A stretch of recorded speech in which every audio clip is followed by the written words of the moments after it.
Hello students, हम लोग पढ़ रहे थे पीरियोडिक प्रॉपर्टी चैप्टर और लास्ट वीडियो में हम लोगों ने कवर किया था पीरियोडिसिटी। नोमेनक्लेचर देखे थे जो 100 से ज़्यादा एटॉमिक नंबर होते हैं और लास्ट टॉपिक था हम लोग का prediction of elements in the periodic table. मतलब पीरियोडिक टेबल में कोई भी एलिमेंट्स अगर है तो उसका प्रिडिक्ट कैसे करेंगे, उसका यानी कि पीरियड क्या होगा, ग्रुप क्या होगा, ब्लॉक क्या होगा, ये अगर बता दे तो कोई भी एलिमेंट्स का पोजीशन पीरियोडिक टेबल में क्या होगा ये हम लोग बता सकते हैं। तो ये सब चीज़ें हम लोगों ने लास्ट क्लास में डिस्कस किया था। आज का टॉपिक है हम लोग का एटॉमिक रेडियस। ठीक है, तो हम लोग आज का टॉपिक स्टार्ट करते हैं कि आखिर एटॉमिक रेडियस होता क्या है, इसका वेरिएशन पीरियड और ग्रुप में क्या होते हैं। तो पहले हम लोग स्टार्ट करते हैं इसको डेफिनेशन से।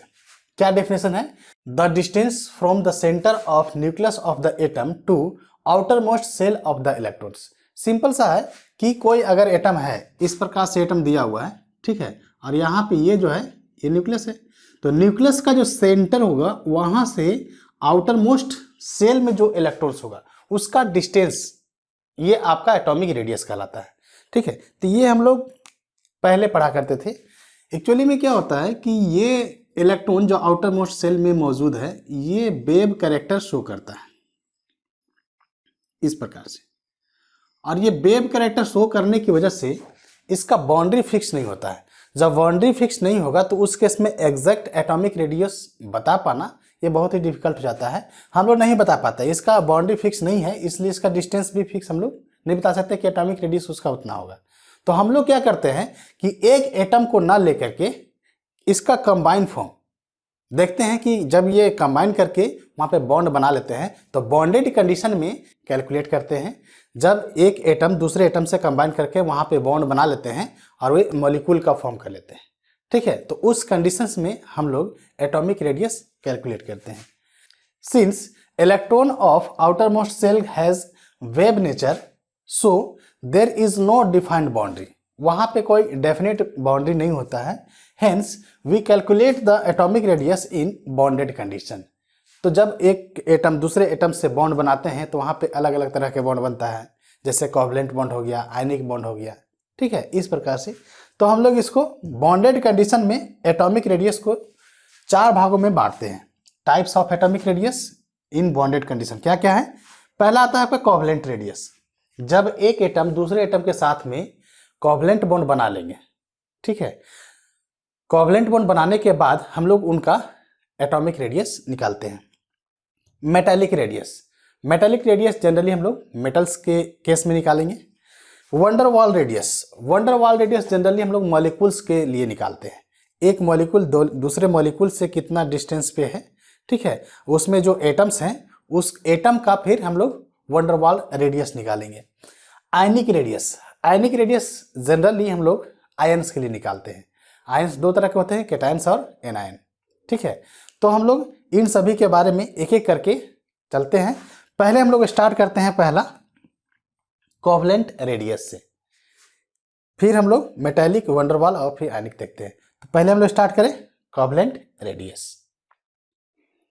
तो हम लोग पहला केस देख रहे हैं कोवलेंट रेडियस। कोवलेंट रेडियस क्या है? सपोज कीजिए कि ये हमारे पास एक एटम है, दूसरा एटम ये है और ये बी है, ठीक है। ए और बी जब आपस में मिलते हैं तो हम लोग जानते हैं कि कोवलेंट बॉन्ड जब बनता है तो वहाँ पे म्यूचुअल शेयरिंग होता है, और म्यूचुअल शेयरिंग में एक एटम दूसरे एटम के ऊपर में ओवरलैप कर जाते हैं। तो ये जब ओवरलैप कर जाएंगे इस प्रकार से, तो इसका न्यूक्लियस यहाँ पे है, इसका न्यूक्लियस यहाँ पे है, दोनों का डिस्टेंस डी लेते हैं।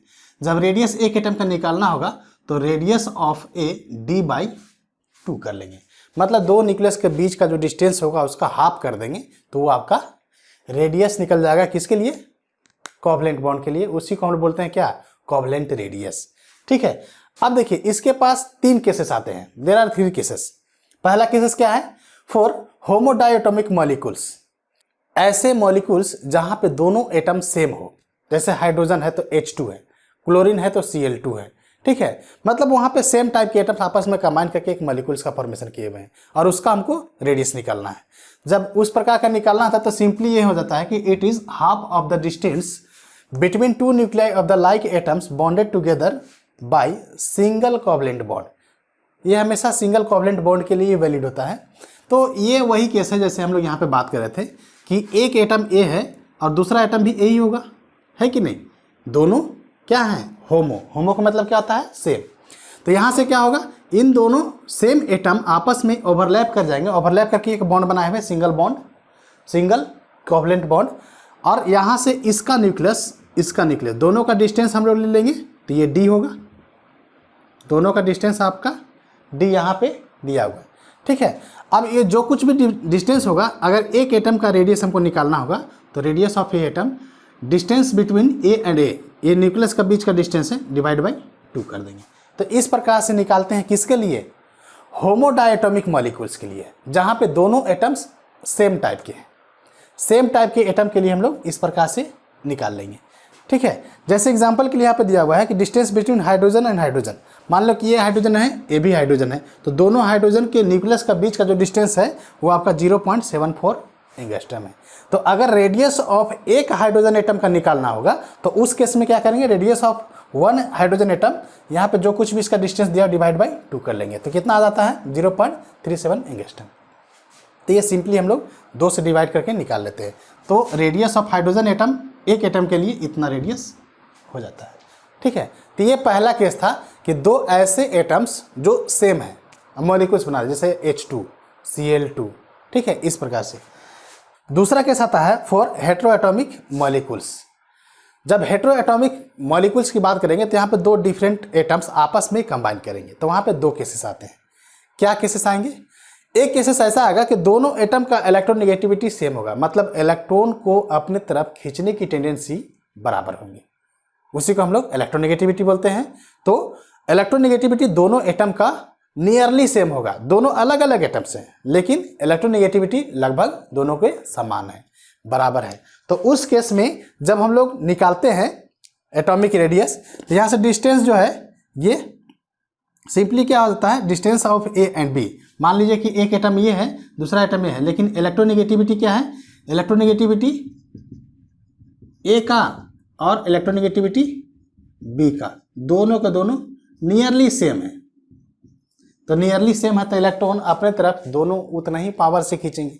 जब उतना ही पावर से खींचेंगे तो उस केस में distance between the nucleus of 2 atoms, ये डिस्टेंस ए और बी का कितना था? Radius of A, radius of B, इस प्रकार से निकाल लेते हैं। तो यहाँ से रेडियस ऑफ ए, रेडियस ऑफ बी दोनों को जोड़ देंगे तो यहाँ पे डिस्टेंस दोनों के न्यूक्लियस का निकल जाता है ना। क्वेश्चन कैसे आते हैं? जैसे आपको डिस्टेंस दिया हुआ, सिलिकॉन कार्बाइड आपका कोई मॉलिक्यूल्स बना रहा है, सिलिकॉन और कार्बन मिल करके सिलिकॉन कार्बाइड बना रहा है, जहाँ पे सिलिकॉन और कार्बन का इलेक्ट्रोनेगेटिविटी नियरली सेम होता है। तो वहाँ से डिस्टेंस दिया हुआ है न्यूक्लियस का सिलिकॉन और कार्बन के बीच का, तो यहाँ से डिस्टेंस निकाल करके ये फॉर्मूला क्या हो जाएगा? Radius of silicon, radius of carbon. अब यहाँ से गिवन क्या है कि रेडियस ऑफ कार्बन आपको दे दिया है 0.77 angstrom. Distance between silicon and carbon का जो न्यूक्लियस का है डिस्टेंस, ये आपको दिया हुआ 1.93 एंगस्ट्रम। अब पूछेगा कि रेडियस ऑफ सिलिकॉन क्या होगा, तो ये फॉर्मूला सिंपली इस पे हम लोग पुट कर लें। हम लोग क्या दिया हुआ है, हमको निकालना है क्या? रेडियस ऑफ सिलिकॉन निकालना है। तो रेडियस ऑफ सिलिकॉन के लिए क्या हो जाएगा? डिस्टेंस, ये सिंपली हम लोग क्या करेंगे, इसको इधर फेंक देंगे, तो distance between silicon and carbon minus radius of carbon, इसका वैल्यू माइनस करके और फाइनली हम लोग लिख ले, तो यह आता है 1.16 एंगस्ट्रम। और 1.16 एंगस्ट्रम जो आया हुआ है यही आपका रेडियस ऑफ सिलिकॉन आ जाएगा।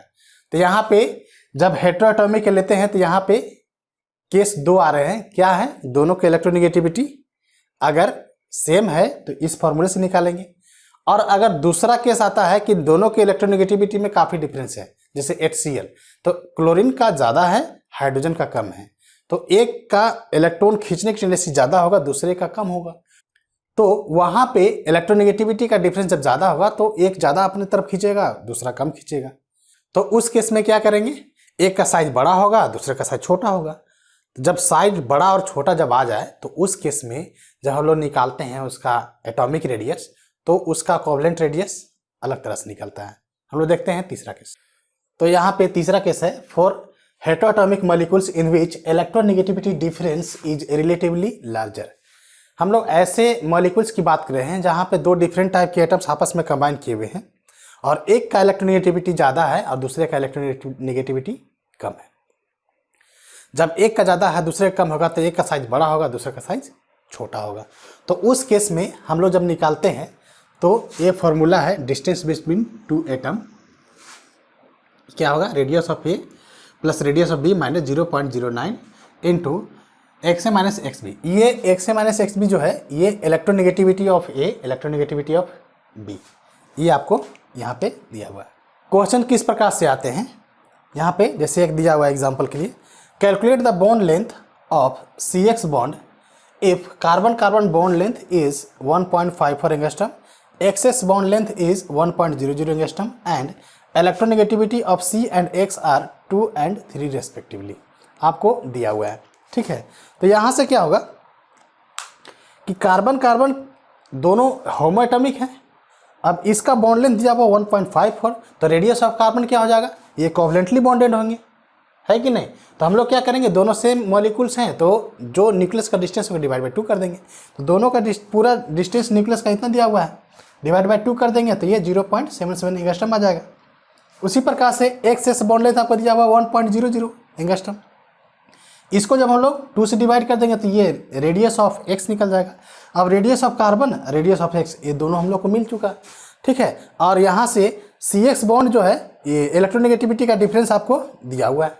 तो इलेक्ट्रोनेगेटिविटी का डिस्टेंस आपको जब यहाँ पे दिया हुआ है तो यहाँ से distance between C and X ये निकाल लेंगे हम लोग का distance between C and X ही पूछ रहा है। यहाँ पे distance between, calculate the bond length of C X, यही पूछ रहा है। तो distance between C and X यहाँ पे निकालेंगे तो radius of carbon plus radius of X minus 0.09 X minus ये इलेक्ट्रोनेगेटिविटी का डिफरेंस यहाँ पे लिख लेंगे। तो रेडियस ऑफ कार्बन यहाँ से कैलकुलेट करेंगे 0.77 प्लस 0.50 माइनस 0.09। अब यहाँ पे देखिएगा एक का 3 दिया हुआ, दूसरे का 2 दिया हुआ, तो इलेक्ट्रोनेगेटिविटी का डिफरेंस हमको चाहिए, तो यहाँ से डिफरेंस निकाल लिए। तो डिफरेंस जब निकालेंगे 3 - 2 करके तो 1 आ जाएगा। ठीक है, अब इन दोनों को ऐड करने के बाद इतना आ जाता है, इसके बाद माइनस 0.09, ये मल्टीप्लाई में 1 जाएगा तो उतना ही होगा। तो इसको हम लोग फाइनली इतना एंगस्ट्रम ले आते हैं, यही आपका आंसर जाएगा। तो इस प्रकार से इस टाइप के क्वेश्चन कभी कभी पूछ लेते हैं, तो इसको आप लोग ध्यान दीजिएगा। अब अगला हम लोग देखते हैं मेटेलिक और क्रिस्टल रेडियस। मेटेलिक और क्रिस्टल रेडियस दोनों इसको बोलते हैं हम लोग। तो ये मान के चला जाता है कि कोई भी मेटल जो होते हैं उसमें छोटे छोटे एटम से कंबाइन किया होगा और छोटे छोटे एटम्स आपस में एक दूसरे का टच किए रहते हैं। जैसे हम लोग बचपन में एक कंचे खेले करते थे, ऐसे याद होगा, गोली। ठीक है, एक छोटे छोटे से मार्बल्स होते हैं। ठीक है, उसको एक कंटेनर में रखिए, तो कंटेनर में जब रखेंगे तो क्या होगा, एक कंचा जो होगा दूसरे से टच करेगा, गोली, एक गोली दूसरे से टच करेगा और टच करेगा तो वो 3D में जाएगा। 3D कहने मतलब है कि यहाँ से एक कंचा दूसरे से टच किया, तीसरे से टच किया, ऐसे एक कंचा इससे टच किया, इससे टच किया, इससे भी टच किया होगा तो यहाँ भी रहेगा, उससे भी टच करेगा, इधर भी, ये चारों तरह से 3D में टच करेगा। ये पीछे वाला से भी टच करेगा, आगे वाला से भी टच करेगा। तो ये एक लैटिस बना लेते हैं जिसको हम लोग क्रिस्टल लैटिस बोलते हैं। तो ये मान के चलते हैं कि ये एटम केवल एक दूसरे से टच किए हुए हैं। ठीक है, और इसको जब डिफाइन करेंगे तो कैसे डिफाइन करेंगे, क्योंकि एक एटम दूसरे एटम से केवल टच किए हुए हैं, ना तो ओवरलैप किए हैं ना डिस्टेंस बनाए हुए हैं। क्या किए हैं, केवल यहाँ पे टच किए हैं। अगर मैं इनको निकाल दूं यहाँ से तो एक एटम दूसरे एटम से केवल टच किया हुआ है। ठीक है, ये भी एक एटम एक का ही है, ये भी एक का ही है। तो जब हमको एक का रेडियस निकालना होगा तो क्या होगा, इन दोनों का जो डिस्टेंस होगा, मान लो इसका d है तो रेडियस ऑफ ए क्या हो जाएगा, d/2 हो जाएगा सिंपली। ठीक है, तो इस प्रकार से हम लोग मेटेलिक रेडियस निकालते हैं। कैसे डिफाइन कर रहे हैं, it is defined as the half of distance between the nuclei of 2 adjacent metal atom in crystal lattice. जब वो क्रिस्टल बनाए हुए हैं तो 2 एटम का बीच का जो डिस्टेंस होगा न्यूक्लियाई का, उसका हाफ कर देंगे तो हम लोग को मेटेलिक रेडियस निकल जाएगा, क्रिस्टल रेडियस निकल जाएगा। जैसे एग्जांपल के यहाँ पे दिया हुआ है डिस्टेंस बिटवीन 2 पोटेशियम एटम्स 4.62 दिया हुआ है। ये 2 एटम का न्यूक्लियस का डिस्टेंस दिया हुआ है। ठीक है, तो एक पोटेशियम एटम का जब रेडियस निकालना होगा तो क्या करेंगे, डिस्टेंस का हाफ कर देंगे। तो यहाँ से रेडियस ऑफ पोटेशियम एटम क्या हो जाएगा, 4.62 एंगस्ट्रम आपको दिया हुआ था। ये आपका 2 एडजेसेंट एटम के न्यूक्लियस का डिस्टेंस दिया हुआ है। ठीक है, तो उसका हाफ कर देंगे तो एक एटम का रेडियस निकल जाएगा। तो इस प्रकार से हम लोग जब रेडियस ऑफ पोटेशियम निकालना होगा तो इसका हाफ कर देंगे तो सिंपली आपको निकल जाएगा। सिंपल से ये समझिए कि कोवलेंट वाला केस में क्या हो रहा था कि एक एटम दूसरे एटम से ओवरलैप कर जा रहे थे, और मेटालिक में क्या हो रहा है, एक एटम दूसरे एटम से केवल ये टच कर रहे हैं। ठीक है, तो एक छोटा सा सवाल आपसे पूछे कि कोवलेंट रेडियस जो है मेटालिक रेडियस से कंपैरिजन में बड़ा होगा या फिर छोटा होगा। तो आप ध्यान दीजिएगा कि यहाँ पे दोनों एटम ओवरलैप कर गए थे, और इस वाले केस में क्या है, केवल टच किए हुए हैं। तो इनका डिस्टेंस ज़्यादा होगा तो रेडियस भी ज़्यादा होगा, इनका डिस्टेंस कम है तो रेडियस भी कम होगा। तो अगर हम लोग यहाँ पे कंपेयर करें covalent radius is less than metallic radius.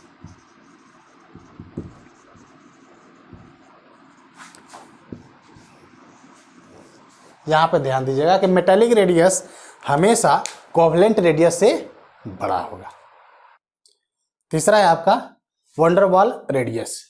Van der Waals radius हम लोग जनरली मॉलिक्यूल्स के लिए इस्तेमाल करते हैं, और दो मॉलिक्यूल्स आपस में ऐसे होते हैं कि आपस में कोई किसी प्रकार का बॉन्ड नहीं बना है, वो केवल इंटरेक्ट होते हैं एक दूसरे के नज़दीक आने के लिए। ठीक है, केवल इंटरेक्शन होता है। जब उस प्रकार का इंटरेक्शन होगा तो उनके बीच का जो डिस्टेंस होगा 2 एटम का डिवाइड बाई 2, इस प्रकार से हम लोग मॉलिक्यूल्स के लिए निकालते हैं। जब दो मॉलिक्यूल, सपोज कीजिए कि यहाँ से हमारे पास एक मॉलिक्यूल्स यहाँ पे ऐसे बने हुए हैं, ठीक है, दूसरा मॉलिक्यूल्स यहाँ पे कुछ इस प्रकार से बने हुए हैं, तो इसका जो सेंटर होगा, इसका जो सेंटर होगा, इन दोनों का डिस्टेंस मान लीजिए d दिया हुआ है। ठीक है, मान लीजिए ए है, ये भी आपका ए है, तो रेडियस ऑफ वंडरवाल रेडियस निकालना होगा, तो उस केस में क्या करेंगे, ये d/2 कर लेंगे। ठीक है, ये मॉलिक्यूल 1 है, मॉलिक्यूल 2 है, तो इन दोनों के बीच में किसी भी प्रकार का कोई बॉन्ड नहीं बना हुआ है। ये मॉलिक्यूल, चूंकि कोई भी कंटेनर में मॉलिक्यूल्स आप डालेंगे तो ढेर सारे मॉलिक्यूल्स होते हैं, ये मॉलिक्यूल्स एक मॉलिक्यूल दूसरे मॉलिक्यूल से कैसे इंटरेक्शन बनाए हुए हैं, उनका कितना डिस्टेंस है, वो कितना क्लोजली एक दूसरे के आ सकते हैं, क्योंकि वहाँ पे फोर्स ऑफ अट्रैक्शन न्यूक्लियस लगेगा ही।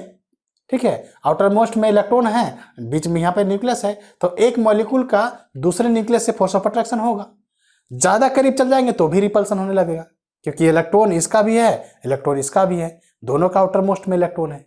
ठीक है, कुछ इस प्रकार से बात करें कि मान लीजिए यहाँ पे एक एटम है, यहाँ पे न्यूक्लियस है, और दूसरा एटम यहाँ पे है, यहाँ पे न्यूक्लियस है, तो इसका इलेक्ट्रॉन, इसका इलेक्ट्रॉन, इसका इलेक्ट्रॉन, इसका इलेक्ट्रॉन, तो होता क्या है कि इसका जो न्यूक्लियस होता है ये इससे अटैच होगा, तो एक मिनिमम डिस्टेंस जितना आ सकता है इसको लाते हैं। ज़्यादा जब लाएंगे तो उस केस में क्या होगा कि यहाँ पे भी इलेक्ट्रॉन होगा, यहाँ पे भी इलेक्ट्रॉन होगा, एक दूसरे को ये रिपेल करना स्टार्ट कर देंगे। तो मिनिमम डिस्टेंस आने के बाद मान लीजिए एक मॉलिक्यूल यहाँ पे आया, ये इसको मॉलिक्यूल बना दिया हमने, अब ये जितना करीब आना था आ चुका, अब इसका न्यूक्लियस और इसका न्यूक्लियस का डिस्टेंस ये d है, और वंडरवाल रेडियस निकालना है तो ये हम लोग d/2 कर लेंगे। ठीक है, तो इस प्रकार से हम लोग वंडरवाल रेडियस निकालते हैं। वंडरवाल रेडियस में किसी भी प्रकार का बॉन्ड नहीं होता है। ये मॉलिक्यूल्स, इस मॉलिक्यूल्स ये मिनिमम डिस्टेंस तक लाते हैं जहां तक कि इनका रिपल्सन फोर्स काम ना करे। रिपल्सन फोर्स जब काम करने लगेगा तो उस केस में फिर से दूर चले जाते हैं। तो मिनिमम डिस्टेंस बनाते हैं और दो एटम का बीच का डिस्टेंस हम लोग निकाल करके उसका हाफ करते हैं तो वंडरवाल रेडियस निकल जाता है। जैसे एग्जाम्पल के लिए यहाँ पे लेते हैं, एक और समझिएगा कि ये आपका ए दिया हुआ है, यहाँ से आपको बी दिया हुआ है, ये आएगा। ठीक है, अगर हम लोग दूसरा मॉलिक्यूल्स भी ले, चूँकि वहाँ पे बहुत सारे मॉलिक्यूल्स होंगे, तो यहाँ से ए दिया हुआ है, यहाँ से बी दिया हुआ है, एक मॉलिक्यूल दूसरा मॉलिक्यूल, अच्छा एक और मॉलिक्यूल ले लें हम लोग, तो यहाँ से आपको इस प्रकार का दिया हुआ है मॉलिक्यूल्स। आपसे कह रहा है कि वंडरवाल रेडियस निकालिए ए एटम का इन मॉलिक्यूल्स के बीच में। तो हम लोग क्या करेंगे, इस ए एटम का न्यूक्लियस यहाँ पे है, इस ए एटम का न्यूक्लियस यहाँ पे है, ये ए है आपका। ठीक है, तो इसका डिस्टेंस डी होगा। वंडरवाल रेडियस ऑफ हमें निकालना होगा ए के लिए, तो हम लोग क्या करेंगे, इसका डिस्टेंस ए और ए निकालेंगे, /2 कर देंगे। तो ये जो भी आपका निकलेगा ये आपको van der Waals radius of atoms A in 2 molecules. लेकिन अगर कहे बी के निकालने के लिए, तो बी के लिए फिर से यहाँ क्या करेंगे, इसका न्यूक्लियस ये बी है, इसका डिस्टेंस डी होगा, तो इसके बीच का जो डिस्टेंस होगा क्या होगा, ये बी होगा। तो रेडियस निकालना होगा वंडर वाल रेडियस बी के लिए, तो इसका डिवाइड बाई 2 कर देंगे। तो इस प्रकार से क्या हो जाएगा, ये van der Waals radius of B van der Waals radius of A निकल जाएगा। अब ये मॉलिक्यूल्स आपस में किसी प्रकार का कोई बॉन्ड नहीं बनाए हुए हैं। यहाँ से हम लोग लिखे भी हैं विदाउट बॉन्ड, यहाँ से किसी प्रकार का कोई बॉन्ड नहीं होता, केवल इंटरेक्शन होता है। वहाँ पे फोर्स ऑफ अट्रैक्शन होता है। फोर्स ऑफ अट्रैक्शन होने से एक मॉलिक्यूल दूसरे मॉलिक्यूल के करीब आते हैं। कितना करीब आएंगे, तो जहाँ तक ला फोर्स ऑफ रिपल्सन काम ना करने लगे। अगर फोर्स ऑफ रिपल्सन काम करने लगेगा तो फिर वो दूर भाग जाएंगे। ठीक है, तो ये एक दूसरे से दूरी मेंटेन किए हुए हैं।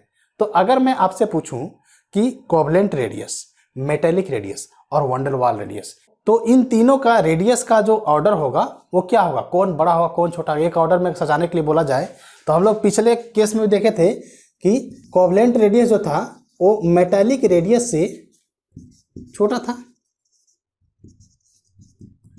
और अब यहां से तो मॉलिक्यूल्स का 2 डिस्टेंस ले करके लिया गया है, तो यहां से जो रेडियस होगा वंडर वाल ये सबसे बड़ा होगा। तो इन तीनों का अगर कंपैरिजन करेंगे हम लोग तो उस केस में क्या मिलेगा कि रेडियस ऑफ कोवलेंट बॉन्ड ये सबसे छोटा होगा, यानी कि कोवलेंट रेडियस सबसे छोटा होगा, उससे बड़ा आपका मेटेलिक रेडियस, और सबसे बड़ा किसका होगा, वंडर वाल रेडियस, क्योंकि ये मॉलिक्यूल्स का निकाल रहे हैं जहां पे किसी प्रकार का कोई बॉन्ड है ही नहीं और एक दूसरे से टच भी नहीं किए हुए। ठीक है, तो हम लोग क्या देख रहे हैं कि एटम जो तो कोवलेंट में था ये एक दूसरे से ओवरलैप किए हुए था। ठीक है, मेटेलिक में क्या था, एक दूसरे से केवल टच किए हुए थे मेटेलिक में, और वंडर वाल में क्या देख रहे हैं कि इन दोनों के बीच में डिस्टेंस है। तो ऐसे भी रेडियस निकालेंगे तो इसका सबसे ज्यादा होगा, फिर इसका होगा, और फिर सबसे छोटा कोवलेंट रेडियस। तो ये ऑर्डर हो जाएगा रेडियस का। अब हम लोग वेरिएशन देखते हैं एटॉमिक रेडियस का कि अलोंग द पीरियड जाएंगे या फिर अलोंग द ग्रुप जाएंगे तो उसका वेरिएशन क्या होगा, कैसे वेरी करेगा। तो इन पीरियड की बात करें तो इन पीरियड क्या होता है, on moving from left to right, जब हम लोग लेफ्ट टू राइट मूव करेंगे तो उस केस में क्या होगा, एटॉमिक रेडियस डिक्रीज करेगा। On moving from left to right atomic radius decreases. In general यही आपका ट्रेंड चलता है कि जब कभी भी हम लोग लेफ्ट टू राइट जाते हैं तो एटॉमिक रेडियस डिक्रीज करता है।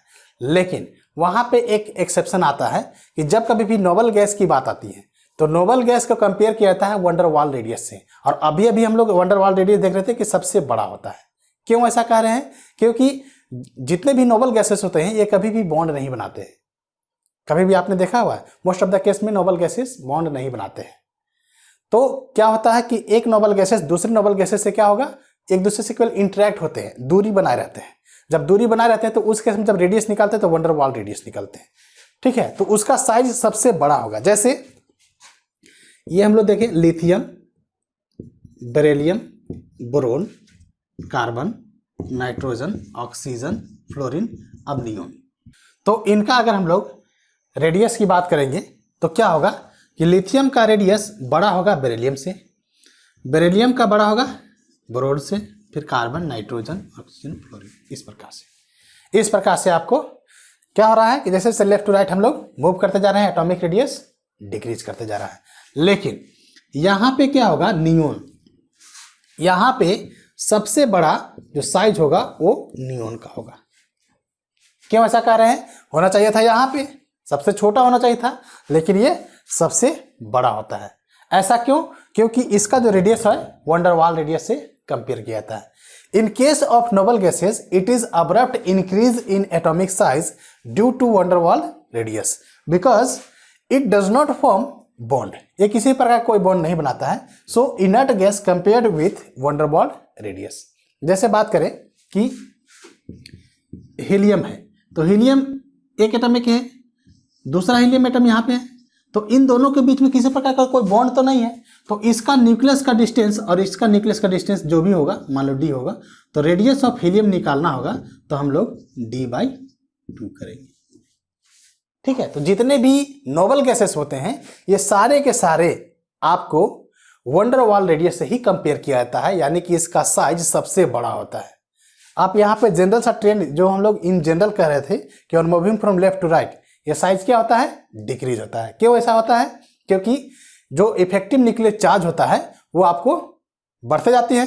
इफेक्टिव न्यूक्लियर चार्ज जब बढ़ेगा तो फोर्स ऑफ अट्रैक्शन बढ़ेगा, फोर्स ऑफ अट्रैक्शन बढ़ेगा तो साइज को छोटा कर देगा। ठीक है, अभी हम लोग बात करेंगे कि इफेक्टिव न्यूक्लियर चार्ज होता क्या है। फिलहाल क्या देख रहे हैं कि on moving from left to right atomic radius या एटॉमिक साइज डिक्रीज करेगा। लेकिन यहाँ पे एक्सेप्शन क्या है कि यहाँ पे नियोन ना होकर के नियोन किसका यहाँ पे होगा जिसका साइज सबसे बड़ा होगा। यहाँ पे हाइड्रोजन है, यहाँ पे हीलियम। ठीक है, तो अगर इन दोनों का साइज का हम लोग बात करें तो ये क्या है, ये एक नोबल गैस है तो इसका साइज ज्यादा होगा, हाइड्रोजन का कम होगा। कभी कभी पूछ भी दिया करता है कि हाइड्रोजन का साइज हीलियम के कंपेयर में छोटा क्यों है, तो छोटा होने का रीजन क्या है, वंडरवाल रेडियस। ये नोबल है, ये नोबल गैसेस है। ठीक है, तो इसका कंपेयर करते हैं हम लोग वंडरवाल से, जबकि ये क्या है, इसको कंपेयर करते हैं हम लोग कोवलेंट रेडियस से, क्योंकि H2 को फॉर्म में आता है, ये कोवलेंट बॉन्ड बनाता है। इसी प्रकार से हम लोग डी ब्लॉक में जाते हैं 3D वाले में। हालांकि ये सब चीज़ें हम लोग 12th क्लास में D and F block elements पे पढ़ेंगे। जैसे आपको दिया हुआ है scandium, titanium, vanadium, chromium, manganese, ferrous, cobalt, निकल, कॉपर, जिंक। ये 21 से लेकर के 30 तक ये 3D सीरीज है। तो 3D सीरीज में आप इन जनरल क्या देख रहे हैं कि on moving from left to right atomic radius decreases, लेकिन यहाँ पे बहुत ज़्यादा वेरिएशन आता है। तो एक्सेप्शन जानना बहुत जरूरी है। ये यहाँ से स्कैंडियम से लेकर क्रोमियम तक जाएंगे, जब स्कैंडियम से यहाँ पे क्रोमियम तक जाते हैं तो एटॉमिक रेडियस ये आपको डिक्रीज करता है इन जनरल। जैसे हम लोग बात कर रहे थे कि on moving from left to right decrease करता है, लेकिन यहाँ से जब निकल तक आते हैं तो ये देखा जाता है कि रेडियस मैग्नीज का, आयरन का, कोबाल्ट का, निकल का ये नियरली सेम होते हैं, नियरली सेम होगा, मतलब कांस्टेंट हो जाता है एटॉमिक रेडियस। और कॉपर से जिंक जब जाते हैं तो यहाँ पे इंक्रीज कर जाता है। ठीक है, इसकी डिटेल से जानकारी हम लोग लेंगे डी एंड एफ ब्लॉक जब 12th क्लास में पढ़ेंगे। फिलहाल ये है कि जो हम लोग सोच रहे हैं कि लेफ्ट टू राइट मूव करते समय एटॉमिक रेडियस डिक्रीज करता है, ये सभी केस में लागू नहीं होता है, कहीं कहीं एक्सेप्शन आपको मिल जाएंगे। ठीक है, यहाँ से क्या होता है स्कैंडियम से क्रोमियम तक डिक्रीज करेगा जैसा जनरल है, आगे आपको नियरली सेम मिलेगा और फिर यहाँ पे इंक्रीज होता हुआ मिलता है। इसके पीछे रीजन होता है जो इलेक्ट्रॉन होते हैं स्टार्टिंग में तो फिलअप होते जाते हैं, जब फिलअप होते जाएंगे तो वहाँ पे एक एक इलेक्ट्रॉन भरेंगे, जब एक एक इलेक्ट्रॉन भरेंगे तो वहाँ पे किसी प्रकार का रिपल्सन नहीं होगा। लेकिन जब यहाँ से आते हैं मैग्नीज से, फेरस से, कोबाल्ट, निकल, तो यहाँ पे पेयरिंग ऑफ इलेक्ट्रॉन स्टार्ट हो जाता है। जब पेयरिंग ऑफ इलेक्ट्रॉन होना स्टार्ट हो जाएगा तो उस केस में रिपल्सन बढ़ेगा, जब रिपल्सन बढ़ेगा तो वहाँ पे एटॉमिक साइज क्या होगा, यहाँ से डिक्रीज करा था वहाँ पे बढ़ना शुरू हो जाता है, और इन यहाँ से यहाँ तक देखा जाता है कॉन्स्टेंट हो जाता है। जबकि यहाँ पे कॉपर और जिंक के लिए D10 हो जाता है, जबकि यहाँ से क्या होगा कि जिंक वाले में S का भी पेयरिंग होता है, यहाँ पे इसके लिए सिंगल होते हैं, तभी तो D10 होता है। तो उस केस में क्या होता है कि यहाँ पे रिपल्सन इस केस में ज्यादा होगा, इस वाले में कम होगा। ठीक है, और रिपल्सन का वेरिएशन होने की वजह से एटॉमिक साइज के लिए दो फैक्टर वहां पे रिस्पॉन्सिबल होते हैं। क्या होता है, एक होता है न्यूक्लियर चार्ज, जो सेंटर के पास में जो नंबर ऑफ प्रोटॉन्स होते हैं उसका न्यूक्लियर चार्ज कितना फोर्स ऑफ अट्रैक्शन से वो खींच रहा है। दूसरा आता है नंबर ऑफ इलेक्ट्रॉन उसके अराउंड में कितने हैं। इलेक्ट्रॉन इलेक्ट्रॉन दूसरे इलेक्ट्रॉन को वहाँ पे रिपेल करते हैं, वहाँ पे शील्डिंग इफेक्ट और स्क्रीनिंग इफेक्ट भी आता है। तो स्क्रीनिंग इफेक्ट क्या होता है, बाहर वाले की तरफ फोर्स ऑफ अट्रैक्शन लगने नहीं देता है, तो साइज बड़ा होता है, और ये खींच करके जो न्यूक्लियर चार्ज है वो छोटा करने की कोशिश करता है। तो इन दोनों का वेरिएशन होने की वजह से ये रेस्पॉन्सिबल था एटॉमिक साइज। ठीक है, तो यहाँ से हम लोग क्या देख रहे हैं कि कॉपर से जिंक जब जाता है तो ये इंक्रीज करने लगता है। ठीक है, यहाँ पे रिपल्सन और न्यूक्लियर चार्ज में वेरिएशन आता है, इसका न्यूक्लियर चार्ज ज़्यादा होता है और इसमें कम होता है, इसका 29 और इसका 30 होता है। ठीक है, तो उस केस में क्या होगा कि इसका साइज इंक्रीज कर जाता है, क्योंकि यहाँ पे रिपल्सन ज़्यादा है, यहाँ पे रिपल्सन कम होता है। यहीं पे अगर हम लोग ग्रुप की बात करें, इन ग्रुप, तो इन ग्रुप में कुछ उस प्रकार से है नहीं, on moving from top to bottom top to bottom में जब आएंगे तो एटॉमिक साइज क्या होगा, ये एटॉमिक साइज इंक्रीज करेगा। ठीक है, ग्रुप में क्या होगा, और moving from top to bottom atomic size increase करेगा। अब यहाँ पे भी वेरिएशन है, ठीक है, तो इसको हम लोग डिटेल से जानकारी लेंगे डी एंड ए ब्लॉक जब पढ़ेंगे तब, क्योंकि ग्रुप में हम लोग जनरल सा ट्रेंड क्या है कि on moving from top to bottom ये इंक्रीज कर रहा है। क्यों? क्योंकि नंबर ऑफ सेल्स बढ़ते जाते हैं, ऊपर से नीचे जब आएंगे तो नंबर ऑफ सेल आपको इंक्रीज होते हुए मिलेगा। जैसे एग्जांपल के लिए यहाँ पे देखें कि यहाँ से न्यूक्लियस लिया हुआ है, एक सेल है, ठीक है, यहाँ पे जाएंगे तो 2 सेल मिल जाएगा, नीचे आ जाएंगे 3 सेल मिल जाएगा। तो जैसे जैसे ऊपर से नीचे आएंगे तो ये साइज इसका बढ़ते जाता है। अगला है आपका आयनिक रेडियस। आयनिक रेडियस, किसी भी आयन का रेडियस को हम लोग आयनिक रेडियस सिंपली बोल लेते हैं। और ये आयंस का फॉर्मेशन होता क्या है, ions are form due to loss और गेन ऑफ इलेक्ट्रॉन। जब कभी भी न्यूट्रल एटम है वो इलेक्ट्रॉन को लॉस या गेन करता है तो उस केस में आयंस का फॉर्मेशन होता है। और आयंस 2 तरह के होते हैं, कैटायन और एनायन। तो यहाँ से क्या है कि कोई एक न्यूट्रल एटम है, ये एक इलेक्ट्रॉन को लूज कर देता है, तो जब एक इलेक्ट्रॉन को लूज करेगा तो उस केस में पॉजिटिवली चार्ज हो जाता है और इसको बोलते हैं हम लोग कैटायन। जब कभी एक इलेक्ट्रॉन को गेन करेगा तो एक यहाँ पे इलेक्ट्रॉन ज़्यादा हो जाएगा, तो जब इलेक्ट्रॉन ज़्यादा हो जाएगा तो उस केस में ये एटम नेगेटिवली चार्ज होता है। जब नेगेटिवली चार्ज हो जाएगा तो इसको हम लोग बोलते हैं एनायन, इसको कैटायन और इसको anion. The radius of an ion is called ionic radius. Cation और एनायन का जो कुछ भी रेडियस होगा उस रेडियस को हम लोग बोल लेंगे आयनिक रेडियस। इससे पहले कि हम लोग आयनिक रेडियस के बारे में डिटेल्स जाने, एक टर्म जानते हैं effective nuclear charge. Effective nuclear charge actually में होता क्या है, तो पहले इसका डेफिनेशन देखिए क्या है। The part of nuclear charge work against outer most electron is called effective nuclear charge. ठीक है, it is represented by Z effective, Z actual minus sigma. Sigma यहाँ पे स्क्रीनिंग या फिर शील्डिंग इफेक्ट कहलाता है। तो हम लोग बात करते हैं एक्चुअली में इसका डेफिनेशन कह क्या रहा है। ठीक है, हम लोग ये बात कर रहे हैं, जैसे यहाँ पे देखिएगा, ये बड़ा सा एटम लेते हैं और ये यहाँ पे एक न्यूक्लियर चार्ज, सेम एटम यहाँ से लेते हैं न्यूक्लियर चार्ज ऐसे। अब यहाँ से इलेक्ट्रॉन है, ये भी इलेक्ट्रॉन है,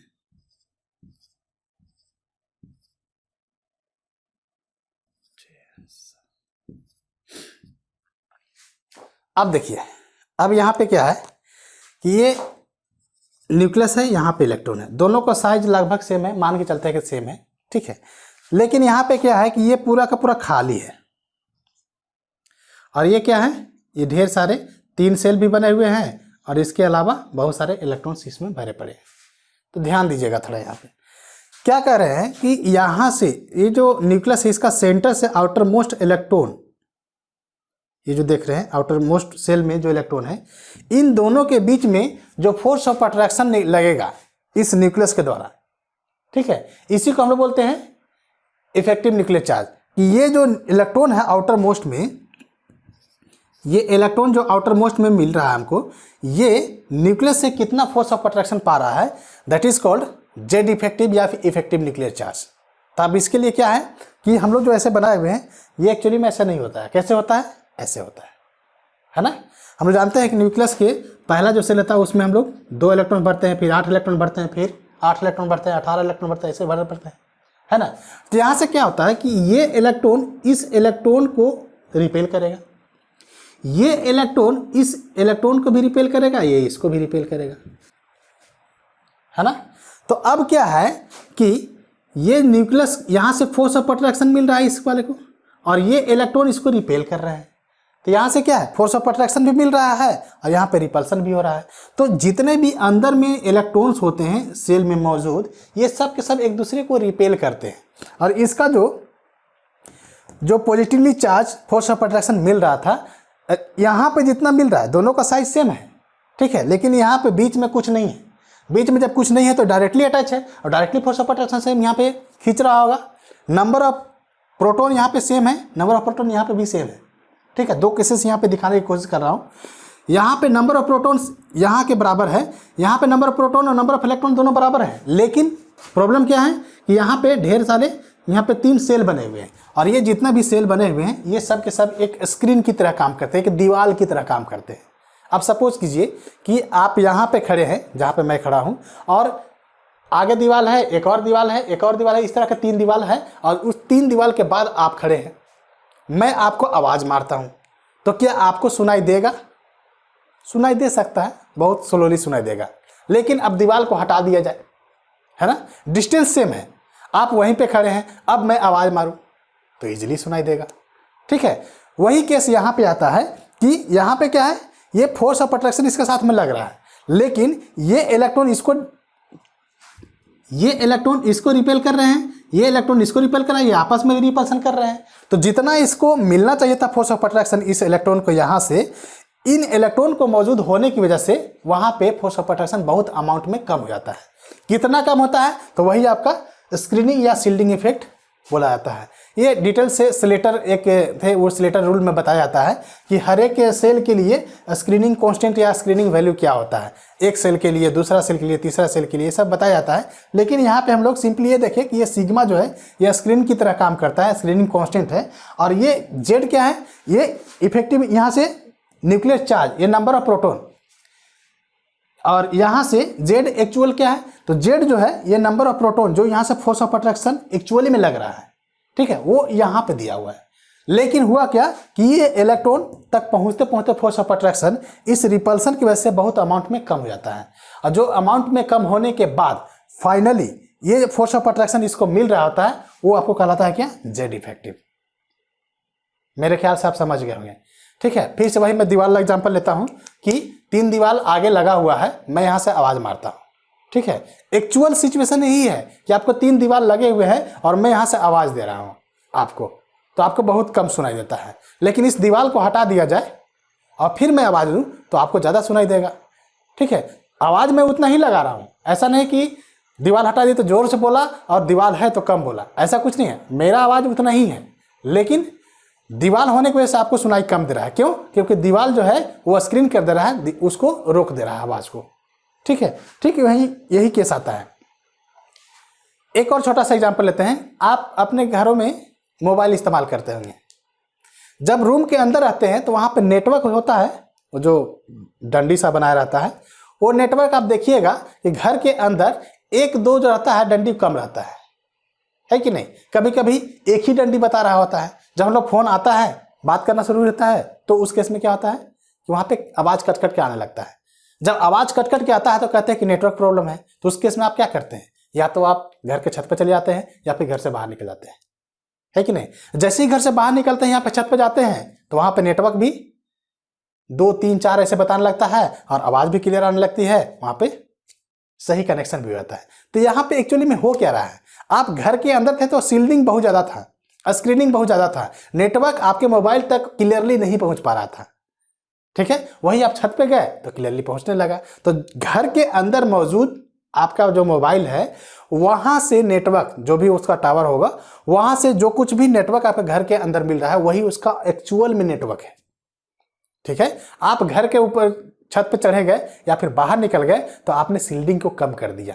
ठीक है, दीवार को आपने हटा दिया, यानी कि ये सब जितना जो सेल है इस सेल को आपने हटा दिया और आप डायरेक्टली अटैच हो गए।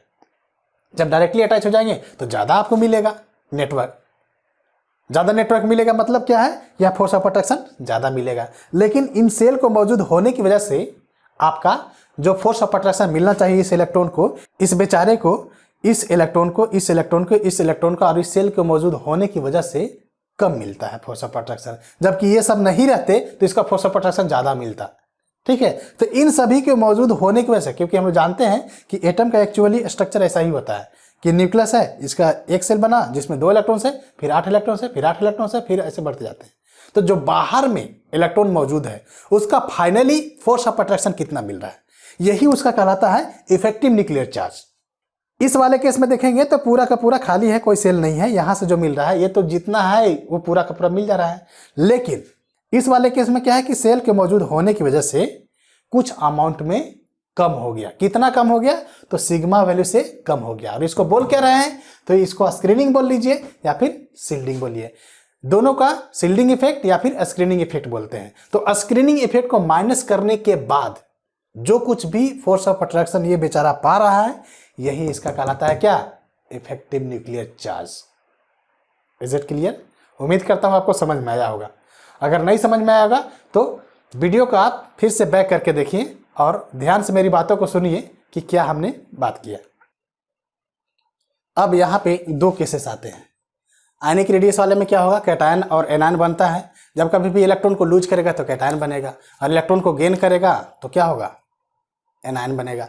तो यहाँ से देखेंगे कि a cation is always smaller than parent atom because during its formation effective nuclear charge increases and sometimes a cell also decreases. क्या बात कर रहे हैं कि सपोज कीजिए कि हमारे पास इस प्रकार का एटम दिया हुआ है, इतना बड़ा सा एटम है, ठीक है। यहां पे इलेक्ट्रॉन मौजूद है। मैं ऐसा करता हूं, दो ही बनाता हूं, ठीक है, समझने के लिए। मैं समझिएगा मैं क्या कर रहा हूं, ठीक है। 6 7 8 कर लिया, ठीक है। चलिए सपोज कीजिए कि इतना बड़ा हमको एटम है। आपने क्या किया, एक इलेक्ट्रॉन को यहां से लूज करा दिया। तो हम लोग बात कर रहे थे कि यहां पे इलेक्ट्रॉन एक दूसरे से रिपेल करते हैं, ठीक है। ये इलेक्ट्रॉन इससे भी रिपल्सन होगा, इससे भी रिपल्सन होगा, और ये आपस में एक दूसरे से यहां पे भी रिपल्सन होगा। आपने क्या किया, एक इलेक्ट्रॉन निकाल के बाहर फेंक दिया। जैसे ही बाहर फेंका तो क्या हुआ, यहां से ये इतने बड़े जो सेल दिख रहे हैं इसमें 8 इलेक्ट्रॉन मौजूद थे, अब कितने हुए, 7। तो जब 7 हुए तो उस केस में क्या होगा, उस केस में यहां पे रिपल्सन कम हो जाएगा। जब रिपल्सन कम हो जाएगा तो उस केस में क्या होगा कि ये जो इतना करीब करीब हैं ये थोड़े थोड़े से डिस्टेंस में आ जाएंगे। अरे एक छोटा सा एग्जांपल ले कि एक आपके पास बेड दिया हुआ है, उस बेड में आप लोग 3 लोग को 16 दिया गया, ठीक है। अब इन केस उस तीनों में से एक आदमी को निकाल दिया जाता है, एक बाहर चला जाता है, तो अब उस बेड पे 2 बढ़ते हैं। तो जब 3 सोए हुए थे तो बड़े थोड़ा सा टाइट थे, है कि नहीं। और जैसे ही एक चला गया थोड़ा सा फैले होकर के हम लोग आराम से सोते हैं फिर, ठीक है। कहीं वो भी चला गया, केवल एक ही बचा, तो उस केस में पूरे बेड में अकेला आदम आराम से सो रहे, है कि नहीं। ओवरऑल क्या है कि संख्या जब बढ़ते जाएगा तो उस केस में रिपल्सन बढ़ते जाएगा। यहाँ पे संख्या 8 थी तो रिपल्सन ज्यादा था, यहाँ से फोर्स ऑफ अट्रैक्शन मिल रहा था इन 8 को, है कि नहीं। अब क्या है कि जब एक इलेक्ट्रॉन को आपने निकाल दिया तो उस केस में क्या होगा, अब आउटर मोस्ट में कितना बच गया, 7। तो जो फोर्स ऑफ अट्रैक्शन 8 के लिए लग रहा था अब किसके लिए लगेगा, 7 के लिए। जब 7 के लिए लगेगा तो उस केस में क्या लगेगा, ज्यादा लगेगा, और रिपल्सन भी कम हो जा रहा है। तो रिपल्सन भी कम, फोर्स ऑफ अट्रैक्शन भी ज्यादा। तो उस केस में जब एक निकलता है तो इसका साइज जो है इसके कंपेयर में छोटा हो जाएगा, ठीक है। अब इसके बाहर में कितने पड़े हुए हैं, इसके बाहर में आप देखिएगा तो केवल 7 पड़े हुए हैं। 1 2 3 4 5 6 7, ये 7 पड़े हुए। पहले साइज ऐसे था, अब ये ऐसे हो गया। 2 इलेक्ट्रॉन्स यहाँ पे अभी मौजूद हैं। अब एक इलेक्ट्रॉन आपने फिर से निकाल दिया। जब फिर से निकाल दिया तो फिर क्या होगा कि अभी आउटर मोस्ट में कितना बचे, 6। अब 6 बचे, फोर्स ऑफ अट्रैक्शन यहाँ से जो 8 के लिए लग रहा था वही अब 6 के लिए लगेगा। तो जब 6 के लिए लगेगा तो उस केस में क्या, फोर्स ऑफ अट्रैक्शन ज्यादा लगेगा। जब फोर्स ऑफ अट्रैक्शन ज्यादा लगेगा तो उस केस में क्या होगा, साइज और भी छोटू हो जाएगा, रिपल्सन और भी कम हो जाएगा। तो अब इसका साइज और भी छोटू हो जाता है। अब यहां पे बचे कितने, 5, ठीक है। किसी ने आया इन 5 में से एक और को निकाल दिया। अब बताइए यहां पे जो न्यूक्लियस है, जो फोर्स ऑफ अट्रैक्शन लग रहा था, यहां पे किसी प्रकार का चेंज होता है, नहीं होता है। किसी प्रकार का फोर्स ऑफ अट्रैक्शन में चेंज नहीं हो रहा है। बस बाहर में क्या हो रहा है कि नंबर ऑफ इलेक्ट्रॉन्स घटते जा रहे हैं। जब नंबर ऑफ इलेक्ट्रॉन्स घटते जाएंगे तो उसके उसमें नंबर ऑफ प्रोटॉन हावी होने लगेगा, फोर्स ऑफ अट्रैक्शन बढ़ते जाएगा, और फोर्स ऑफ अट्रैक्शन बढ़ते जाएगा तो खींचेगा तेजी से, इफेक्टिव न्यूक्लियर चार्ज बढ़ते जाएगा। इफेक्टिव न्यूक्लियर चार्ज जब बढ़ते जाएगा, जो खींचने की ताकत होगा, टेंडेंसी होगा, वो बढ़ते जा रहा है, तो उस केस में क्या होगा, साइज और भी छोटू हो जाएगा। तो एक इलेक्ट्रॉन और किसी ने बाहर निकाल दिया तो उस केस में और भी इसका चार्ज छोटा हो जाता है, ठीक है। और इसी प्रकार से और भी छोटे छोटे होते जाते हैं। इसलिए कहा गया कि cation is always smaller then the parent atom. Parent atom तो ये था जैसे जैसे आप इलेक्ट्रॉन को निकाल दे रहे हैं वहां पे पॉजिटिव चार्ज बढ़ेगा, कैटायन बनेगा। जब कैटायन बनते जाएगा तो उसके इसमें साइज उसका छोटा होता जाएगा। तो जितना पॉजिटिवली चार्ज होगा उतना ही साइज में छोटा होगा, क्योंकि फोर्स ऑफ अट्रैक्शन या फिर इफेक्टिव न्यूक्लियर चार्ज उस केस में बहुत ही ज्यादा बढ़ा हुआ मिलता है। जितना पॉजिटिवली चार्ज होगा उतना ही उसका इफेक्टिव न्यूक्लियर चार्ज बढ़ा हुआ रहेगा। पॉजिटिव चार्ज मान लीजिए 1 है और किसी का +3 लगा हुआ, तब +3 वाले में इफेक्टिव न्यूक्लियर चार्ज ज्यादा होगा, +1 वाले में कम होगा। वहीं पे दूसरा केस क्या है, the size of an anion is always larger than parent atom because during its formation effective nuclear charge decreases. अब देखिए यहां पे क्या कर रहा है, फिर से यही केस लेता हूं। इस बार मैं 4 ही इलेक्ट्रॉन ले रहा हूं, ठीक है। ये 4 इलेक्ट्रॉन्स मौजूद है, ठीक है जी, और इतना बड़ा साइज है। अब क्या हुआ कि बाहर से कोई इलेक्ट्रॉन यहां पे डाल दिया। सिंपल सा केस वैसा आ जाएगा कि एक बेड है जहां पे 2 लोग सो रहे हैं। अब तीसरा जो आया वो दोनों के बीच में जाकर के सो गया, ठीक है। तो इसका भी रिपल्सन, इसका भी रिपल्सन है ना। एक और बंदा आया, वो भी आकर उसी में सो गया, रिपल्सन और बढ़ेगा। तीसरा आया, वो भी उसी में सो गया। अरे भाई, तो बेड का जो साइज है वो तो लिमिटेड है और आप बढ़ाए जा रहे हैं, तो उस केस में क्या होगा, रिपल्सन बढ़ते जाएगा। यहाँ पे वही केस आता है। यहाँ पे क्या है कि आउटर मोस्ट शेल में अभी 4 इलेक्ट्रॉन्स है, एक इलेक्ट्रॉन को ऐड करेंगे तो अब यहां से ये रिपल कर रहा था, यहां पे रिपल्सन हो रहा था, है कि नहीं। एक इलेक्ट्रॉन जब आ जाएगा तो उस केस में क्या होगा, अब रिपल्सन और बढ़ जाएगा, क्योंकि ये 4 के बीच में था, अब ये 5 के बीच में लगेगा। जब ये 5 के बीच में लगेगा तो उस केस में इसका साइज और भी बड़ा मिलता है, इसका साइज और भी आपका बड़ा मिलेगा। बाहर में अब होगा कितना, 5, ठीक है। किसी ने आया और इसका एक इलेक्ट्रॉन और भी डाल दिया, तो जैसे ही एक इलेक्ट्रॉन डालेंगे तो इसका साइज और भी बड़ा मिलता है। अच्छा, ऐसा क्यों हो रहा है, इसलिए हो रहा है क्योंकि यहाँ पे जो नंबर ऑफ प्रोटॉन्स है इसमें कोई चेंजिंग तो हो नहीं रहा है। नंबर ऑफ प्रोटॉन जो फोर्स ऑफ अट्रैक्शन लग रहा है वो तो आपको उतना ही लगेगा, नंबर ऑफ प्रोटॉन यहाँ पे कांस्टेंट है। चेंज क्या रहा है, नंबर ऑफ इलेक्ट्रॉन। बाहर से जब इलेक्ट्रॉन को डाले तो जितना इफेक्टिव न्यूक्लियर चार्ज पहले लग रहा था, अब एक इलेक्ट्रॉन और आ गया। जब एक इलेक्ट्रॉन और आ जाएगा तो उस केस में इफेक्टिव न्यूक्लियर चार्ज घट जाएगा। क्यों घटेगा, क्योंकि अब ये 5 के बीच में लगेगा और रिपल्सन वहां पर बड़ा होने की वजह से थोड़ा सा फैल जाएगा, ये बड़ा हो जाएगा, डिस्टेंस भी बढ़ गया। अभी देखिए ना, यहाँ पे क्या है, 5 आने के साथ ही इसका साइज बड़ा हो गया। अब साइज बड़ा हो गया तो इसका डिस्टेंस और इसका डिस्टेंस देख लीजिए, वेरिएशन है ना, इसका डिस्टेंस ज्यादा है, इसका डिस्टेंस कम है। किसी ने और इलेक्ट्रॉन को डाल दिया, यहाँ पे इलेक्ट्रॉन और ऐड कर दिया, तो जब इलेक्ट्रॉन को ऐड करेंगे तो नंबर ऑफ प्रोटॉन तो सेम है। इस वाले केस में जितना इलेक्ट्रॉन यहाँ पे मौजूद है, मान लीजिए 6 है, तो इस वाले में 7 हो गया, तो नंबर ऑफ प्रोटॉन तो 6 ही है ना, नंबर ऑफ प्रोटॉन तो 6 ही है, उतना ही फोर्स ऑफ अट्रैक्शन लग रहा है। यहाँ पे भी उतना ही है, लेकिन अब इलेक्ट्रॉन कितना है, इस वाले केस में 7 हो गए, इस वाले में 8 हो गए, तो नंबर ऑफ इलेक्ट्रॉन बढ़ते जा रहा है। नंबर ऑफ इलेक्ट्रॉन बढ़ते जाएगा तो एनायन का फॉर्मेशन होते जाएगा, एनायन का फॉर्मेशन होते जाएगा तो वहाँ पे साइज बढ़ते जाएगा, ठीक है। जैसे हम लोग यहाँ पे बात करें कि यहाँ पे नाइट्रोजन नेगेटिव है, नाइट्रोजन 2 नेगेटिव है और नाइट्रोजन 3 नेगेटिव है। ये नाइट्रोजन एक इलेक्ट्रॉन को जब गेन किया तो 1 नेगेटिव आया, यहाँ पे ऐसे 1 लिखता, तो ये नाइट्रोजन जब 1 था, अब यहाँ पे 2 इलेक्ट्रॉन गेन किया तो 2 नेगेटिव होगा, 3 इलेक्ट्रॉन गेन किया तो 3 इलेक्ट्रॉन, अब 3 नेगेटिव हो गया। तो अगर साइज की बात करें तो 3 नेगेटिव वाला सबसे बड़ा होगा, 2 नेगेटिव वाला कम होगा और ये वाला सबसे छोटा होगा। और अगर आप न्यूट्रल वाले की बात करेंगे तो वो का और भी छोटा हो जाएगा। तो जैसे जैसे आप इलेक्ट्रॉन्स को ऐड करते जाएंगे एटम में, उसका साइज और भी बड़ा होते जाता है, ठीक है। इसलिए यहाँ से size of an anion is always larger than the parent atom because during its formation effective nuclear charge decreases। वहाँ पे इफेक्टिव न्यूक्लियर चार्ज जो actual force of attraction outer most electron के साथ में लग रहा था वो आपको घटते जाएगा, साइज आपका बढ़ते जाएगा। अब यहाँ से क्या है, in case of iso electronic ion, iso electronic का मतलब ये होता है कि जहाँ पे नंबर ऑफ इलेक्ट्रॉन सेम हो, आइसो का मतलब सेम, यहाँ पे इलेक्ट्रॉनिक मतलब इलेक्ट्रॉन से बात कर रहा है। तो हम लोग ऐसे आयंस की बात करने जा रहे हैं जहां पे नंबर ऑफ इलेक्ट्रॉन सेम होंगे, ठीक है। तो उस केस में क्या होता है, higher the nuclear charge smaller is the atomic size, मतलब नंबर ऑफ प्रोटॉन बढ़ते जाएंगे, एटॉमिक नंबर जो होगा वो बढ़ते जाएगा, साइज उसका छोटा होता जाएगा। जैसे एग्जांपल के लिए यहाँ पे देखिए आपको दिया हुआ है sulphur 2 negative, phosphorus 3 negative, chlorine negative, यहाँ पे पोटेशियम और यहाँ पे कैल्शियम 2। अब देखिए ये सल्फर है 16 आपका नंबर ऑफ इलेक्ट्रॉन होंगे, 2 गेन किया हुआ है, टोटल कितने हो गए 18।